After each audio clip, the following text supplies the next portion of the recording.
Hey, I'm Katie, occupational therapist, health and wellness coach, and a professional deep breather who doesn't always practice what she preaches. Welcome to the Mom Refill. You fill everyone else's cup, your kids, your partners, your bosses. Now it's time to fill yours. Each episode, we're digging into the real science behind stress, burnout, and nervous system regulation, made for working moms who don't have an extra hour, maybe just a few minutes and a closed bathroom door. Let's get you refilled. Today, as our first episode, I want to give you a bit of background about myself and why I'm here. This story is one I've heard from many women I work with, a story of burnout turned into a beautiful new life. Today, I'm going to share how I turned burnout into an energy-filled, passionate, fulfilled life. And we will talk about the steps to take if you think you might be burnt out. This story really starts in 7th grade for me. I was in Girl Scouts and we were doing a badge, which I don't quite remember which badge it was, but an occupational therapist came to talk to us about what she does. And when she described occupational therapy, something clicked for me, and I knew that was the career I wanted. And a quick note for those of you who don't know what occupational therapy is, because it's not a super well-known profession, occupational therapy focuses on helping people be as independent as possible in their daily lives. OT works across the lifespan with people born with challenges, to adults recovering from injuries, to older adults facing decreased independence as they age. So back to my story, I know it's rare to be in 7th grade and pick out your career, probably even more rare to pick out occupational therapy as your career. I even remember in high school being asked freshman year what I wanted to do when I, graduated, and my biology teacher being so surprised to hear my answer of, I want to be an occupational therapist. Fast forward many years and a master's degree, I graduated, got an amazing job working on a TBI and stroke inpatient unit, and I loved my career. I was super driven, had aspirations to get my PhD, and become a top researcher in my field. I was on all the committees, spending lots of time outside of work, taking classes, being part of my professional organization. I even ran our statewide OT conference for several years.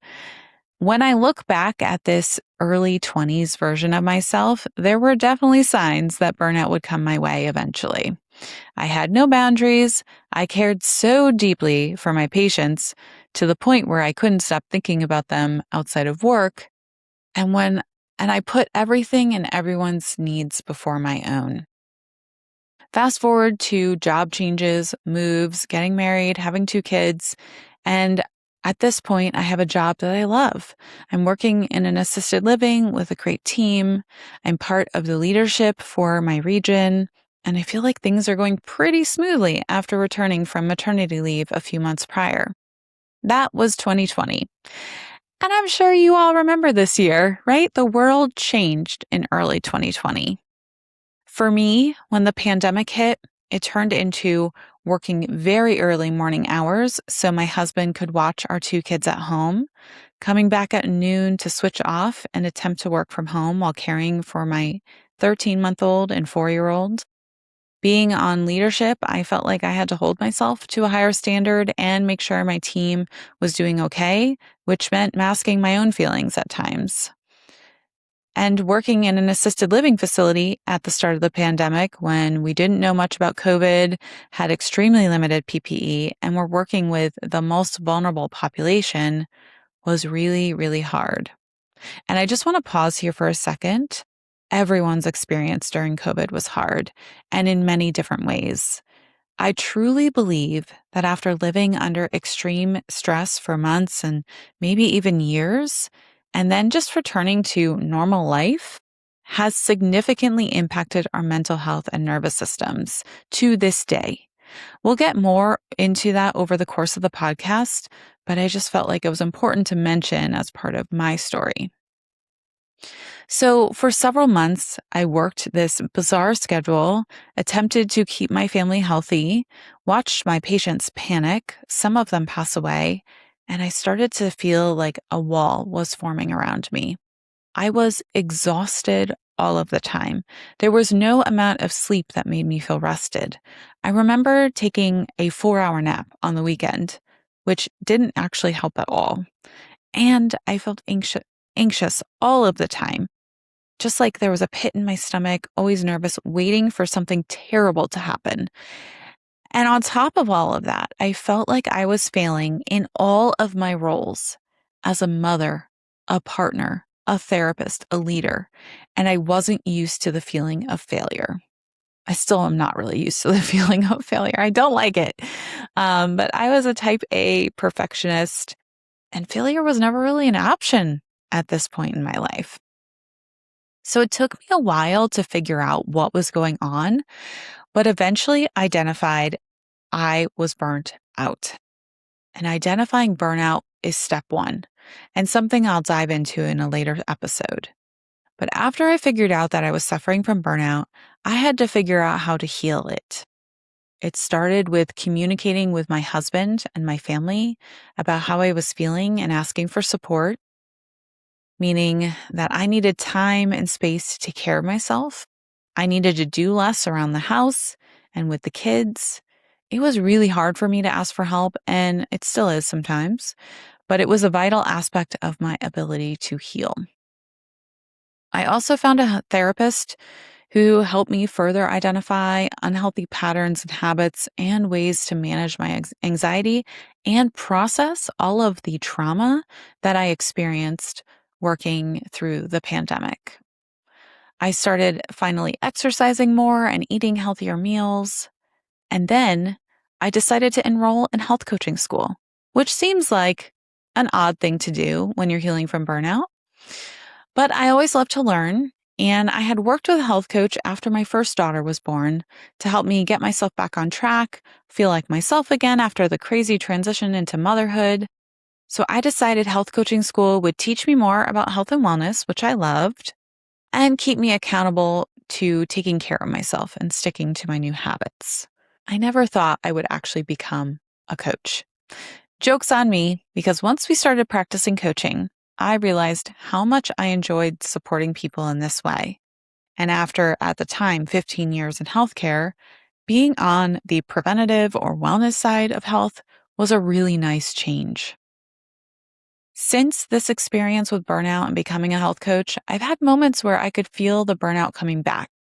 The most powerful part of my experience was now how easily I can identify the early signs of burnout, and I know exactly what to do to stop it in its tracks.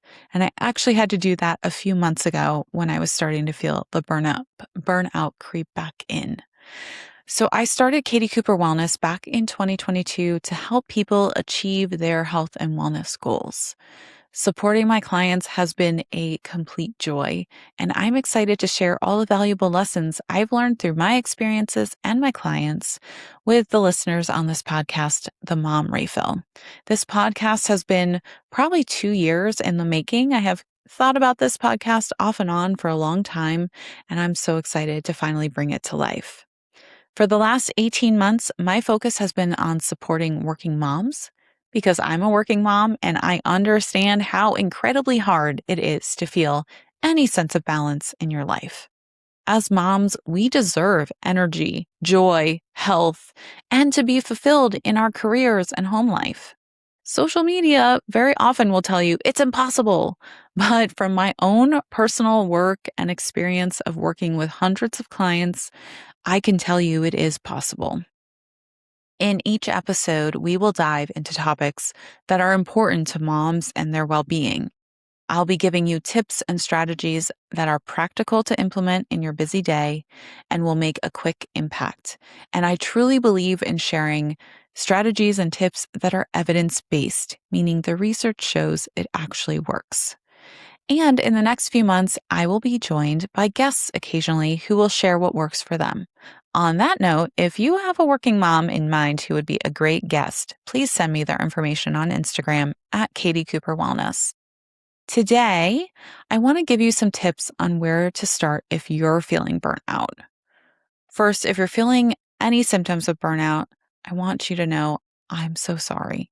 It is so hard, and I totally understand the challenges you're feeling. Secondly, I want you to know that this is a moment in time that will pass, and we are going to get you out of this burnout hole. All right. So when we're feeling burnout, it is our body's signal telling us to slow down. This is where you need to communicate with those around you and get support so you can have more time for self-care and stress relief. This could be communicating with your partner or family members or friends, maybe even telling your kids what's going on. And while I didn't do this the first time I was burnt out, talking to your workplace is also highly important to get the support you need to heal. Secondly, talk to a professional about what support you might need to heal internally from burnout. This might be going to your primary care doctor and getting tested, your iron levels or hormones, other blood work, getting support from a therapist for anxiety and depression. Lastly, start with simple strategies to calm your nervous system. And I'm going to leave you with one of my favorite tips for helping calm down after a busy day. And it's not eating ice cream and watching Bravo, although I occasionally love doing that. In truth, each day, our stress response gets activated multiple times a day, and we are living in a constant state of fight or flight. So at the end of the day, it's important to tell your brain that you are safe and turn off the stress response. My favorite way to do this, or one of my favorite ways, I should say, I have a lot of them, but one of my favorites is Yoga Nidra. And I'm going to dive deeper into Yoga Nidra in a future episode, but it is a form of meditation that gets you into a deep state of relaxation. You can find them on YouTube or Insight Timer, and just doing a 10-minute Yoga Nidra before bed will help the body calm down and help you fall asleep easily. I have a Yoga Nidra practice on my blog that I'll link in the show notes, in addition to links to my favorites on YouTube and Insight Timer. Try one out and see how it makes you feel. That's it for today's refill. If this episode gave you even one thing to try, do me a favor, hit subscribe so you don't miss the next one. And if you've got 30 seconds, leave a quick review. It genuinely helps other exhausted moms find this show. You can also find me on Instagram at Katie Cooper Wellness for more in between episodes. Take care of you. I'll see you next time.